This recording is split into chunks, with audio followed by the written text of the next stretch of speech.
for you. Live, NBC Montana News at 6 starts right now. New tonight as we come on the air, popular social media app TikTok is officially banned from Montana University networks. We're speaking with students on what this means for them and why some say they aren't worried about it. Plus, well, the next weather maker arrives as we head into tomorrow evening. It'll bring a combination of things from breezy conditions to accumulating snowfall, and I'm timing it all out coming up. and with a new wave of migration to Montana, there comes a surge in traffic. We're learning state officials' plan to ensure safety for travelers on the roads. Good evening, everyone, and welcome to our live broadcast at 6 o'clock. I'm Laurel Staples. In our top story tonight, as of today, university students in Montana can no longer access a popular social media app on campus. NBC Montana's Jonathan May is speaking with students about their reactions and what they plan to do about it. Here at Montana State University, under the direction of the Commissioner of Higher Education, TikTok is now banned on all university devices and networks. I heard from MSU today, and they told me they're in the process or have already discontinued any of the university's TikTok accounts. I use TikTok, and I agree with the ban for the most part because they're just taking our data. So I use TikTok a lot, and I'm sure they have plenty of my data, so I'm not too worried about it. Over at the University of Montana, they're also taking action. Earlier this week, the IT department already took steps to ensure TikTok is blocked on all their networks. Both universities sent out emails notifying students and staff of the ban. Banning it at the school makes sense to me because teachers don't need to be using TikTok, and there's nothing really good at a school that's going to come out of TikTok, you know, unless you're like studying it or something like that. The ban from universities go along with the directive issued by Governor Greg Gianforte in December, banning TikTok on all state-owned devices and state-run networks. The governor's reasons were that the use of TikTok on state devices poses a significant risk to the security of our state and Montanans' sensitive data. But students I talked to tell me they're still able to access TikTok if they're not using the university's network. They're probably not going to, you know, stick to it. People are still scrolling TikTok at school. I mean, I am, so. For more information on the TikTok ban and what it means for the universities and their students, head to our website, nbcmontana.com. Reporting in Bozeman, Jonathan May, NBC Montana.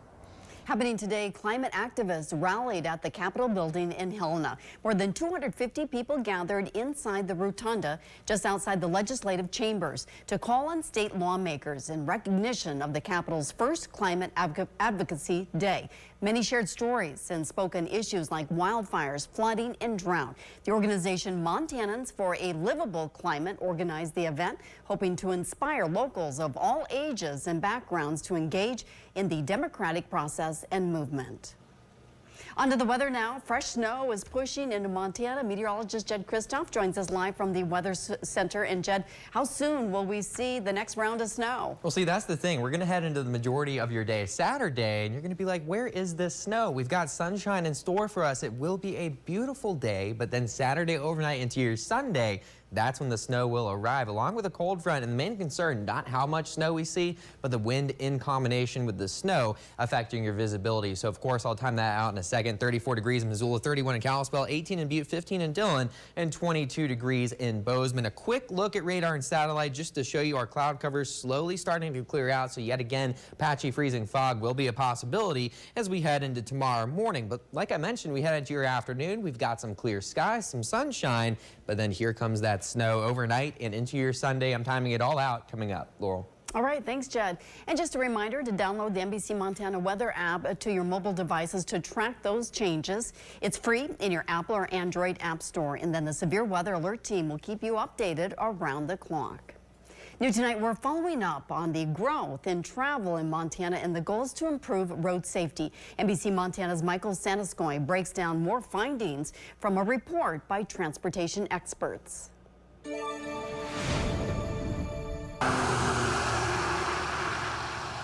Looking back to last year, transportation experts say the Treasure State experienced growth in population, economics, and vehicle travel. Montana's population is now 22% higher than it was 20 years ago. In that same time frame, vehicle travel increased 30%. And while travel dipped during the early stages of the pandemic, transportation experts say travel in Montana is now back at an even higher rate than before. To keep up with the growth, state and local governments say they need to provide a well-maintained, efficient, and safe transportation system. to Montana's credit and to Montana's benefit. The challenge, of course, is that people are moving to Montana because of the high quality of life, and you need to make sure that you're providing the infrastructure to maintain that high quality of life, and that certainly includes safety. Safety is on the radar for Morietti and other transportation experts as Montana experienced too many traffic fatalities.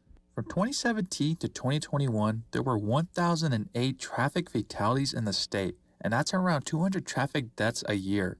In 2021, Montana traffic fatalities jumped to 240 deaths, a 32% increase. From 2019, Montana ranked the 5th highest in the country based on 100 million miles of total travel. Morietti says it's unacceptable, and transportation experts are taking a broad, holistic approach towards improving traffic safety. It's going to require that better driver behavior, less speeding.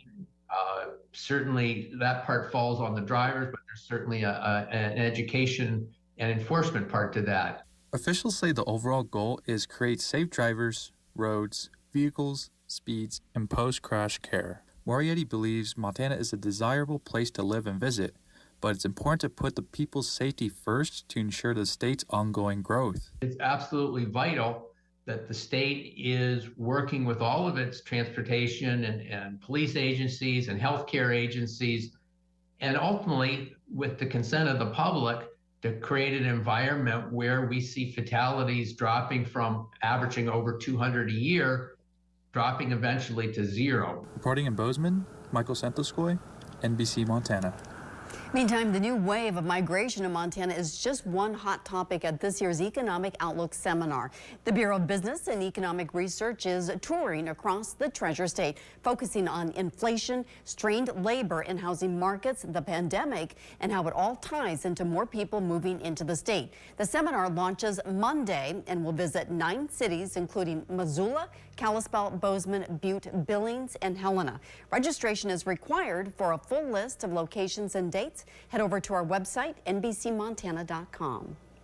Trending right now, filming for the hit series Yellowstone and its prequel 1923 are both reeling in big bucks for Montana, but it's clear not everyone is a fan of the spotlight it shines on the state. Digital producer Lily Walsh is in the studio with a look at your reaction to the news. That's right. Many of you are taking to our Facebook page to voice your thoughts on the money and the people racing to visit Montana after watching the popular series. Here's what some of you had to say. The University of Montana released a study talking about the positive effects. Well, Kristen wants to know when UM will release a study on the negative effects. And Lori complains that the show's impact has caused the cost of living to skyrocket.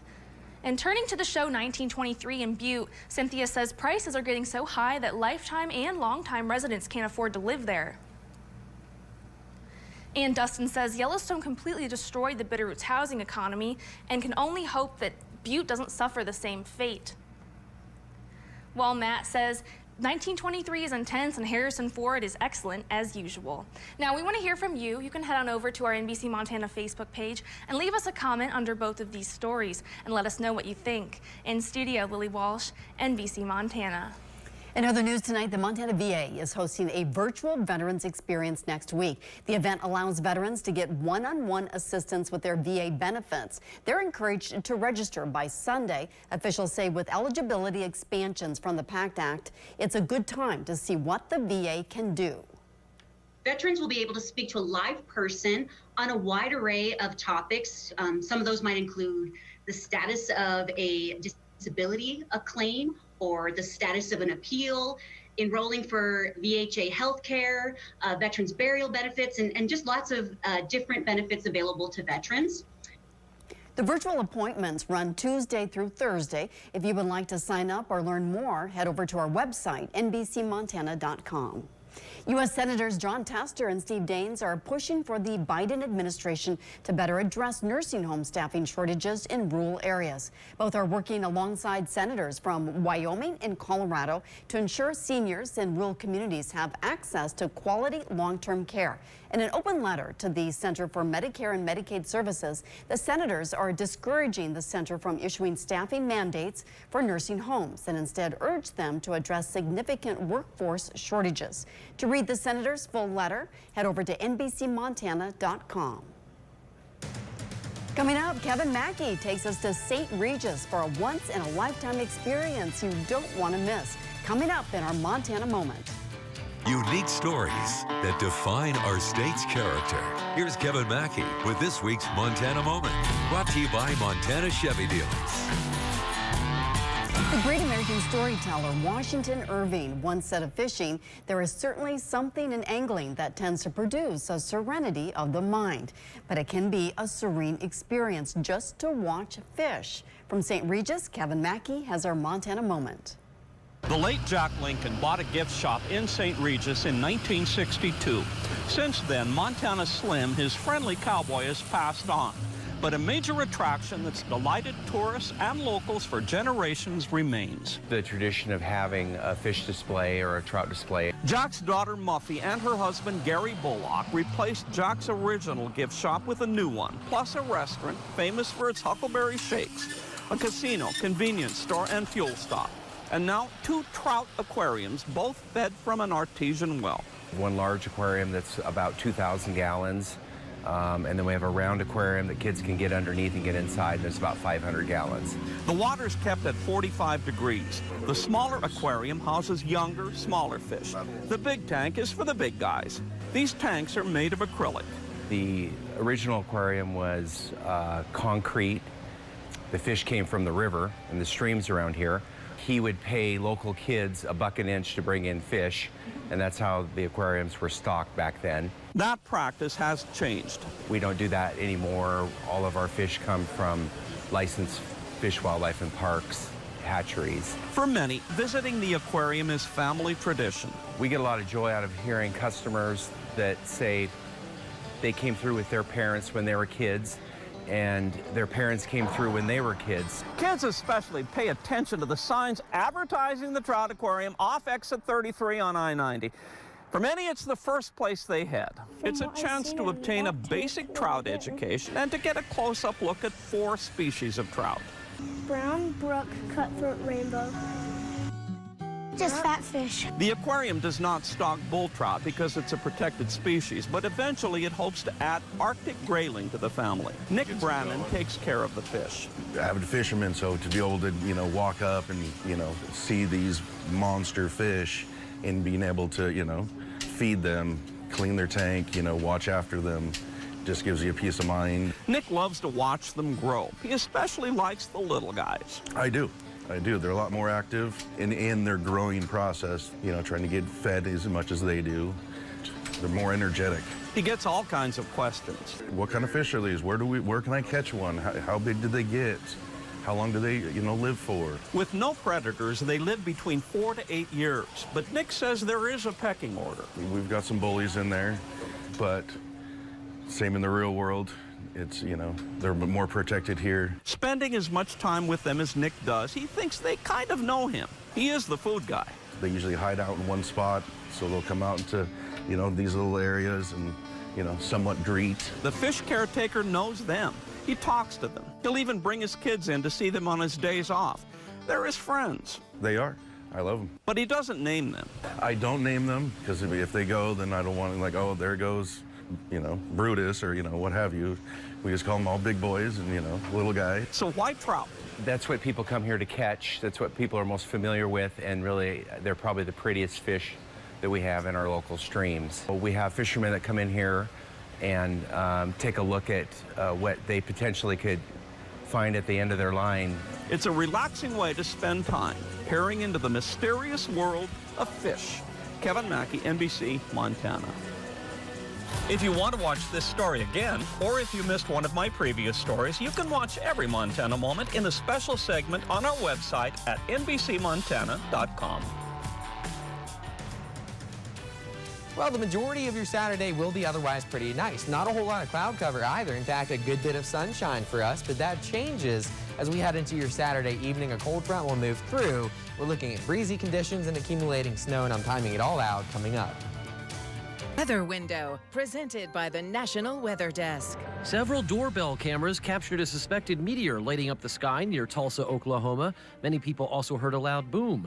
It all happened shortly after 3:30 Friday morning. The boom was likely the meteor breaking apart and slowing down in the Earth's atmosphere.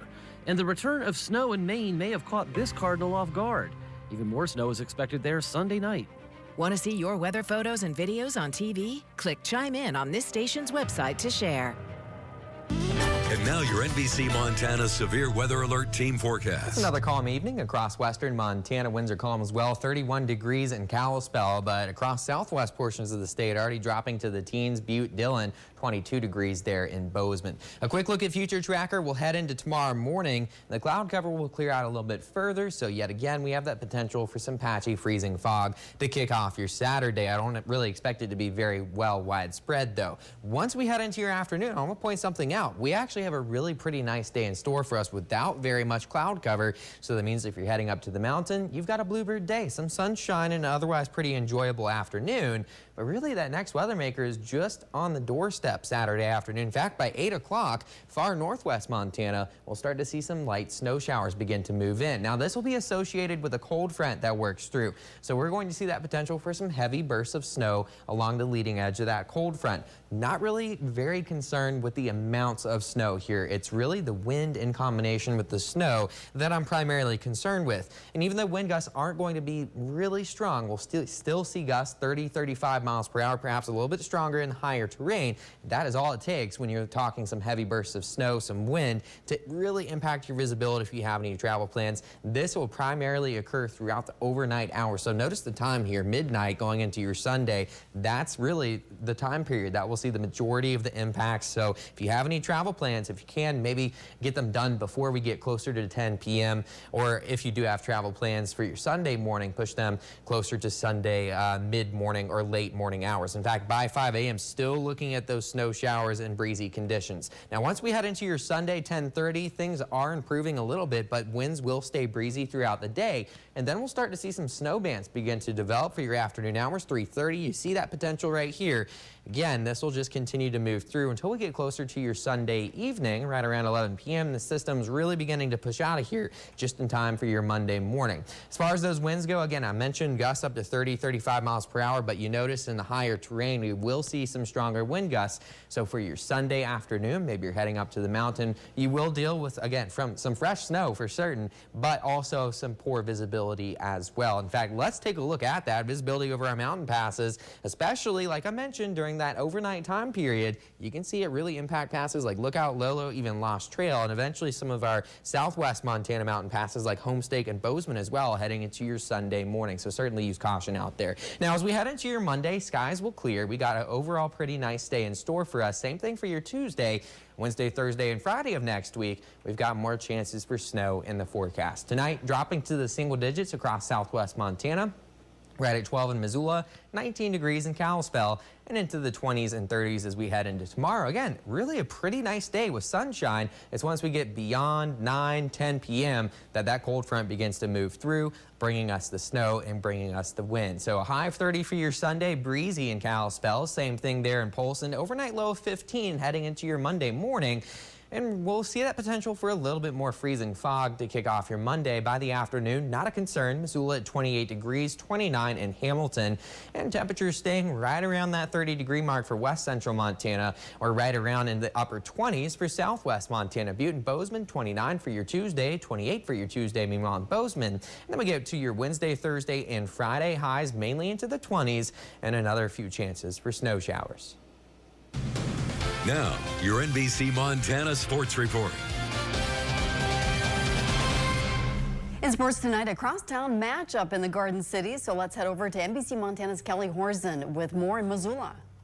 The last time these two teams faced was last year in the postseason, where Big Sky got the upset over Hellgate 55-49. And if that occurs again here tonight, it'll be the same situation as the Eagles are again the underdogs, but it's very possible that they can make that happen twice, as they're a program who's known for their grittiness. They absolutely grind out until the very last second and don't just make it super easy for their opponent. But on the other side of the ball, we do in fact have the Hellgate Knights, who are turning heads this year, as they're a super well-rounded program, both with skilled players who are upperclassmen as well as underclassmen, just overall working super smoothly as a team. But either way, this is a super vital point in the season. We're just about halfway through already, so each of these programs can take a look at where they're at, really take a true benchmark and look at their pros and cons within their program before heading into the postseason at the end of February. Make sure to follow along on my Twitter all evening with any updates and highlights from this competition. Reporting in Missoula, Kelly Horizon, NBC Montana. All right, thanks, Kelly. That does it for sports. We'll be right back. Now you can stay connected to important news you need all day long, summarized and delivered right to your inbox. Sign up for the NBC Montana newsletter. Top local stories and weather from the team that's working for you. Easy to find, all in one place. Sign up for the NBC Montana newsletter and stay connected.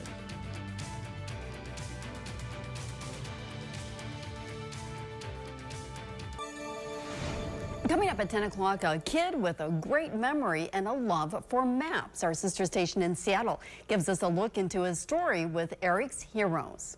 And this to share with you, authorities at the U.S. border are seeing more attempts to smuggle eggs into the country. According to the news outlet Border Report, there was a 108% increase in egg products and poultry seized at the southern border from October to December. This increase comes as the U.S. is dealing with a price surge for eggs and other chicken products. The Labor Department says the cost for a dozen eggs was $3.59 in November. That does it for us on our 6 o'clock. Before we go, we'll leave you with a look at this week's treasure flight. Our NBC Montana Sky team took to the skies high above Twin Bridges on the Clark Fork River. Enjoy.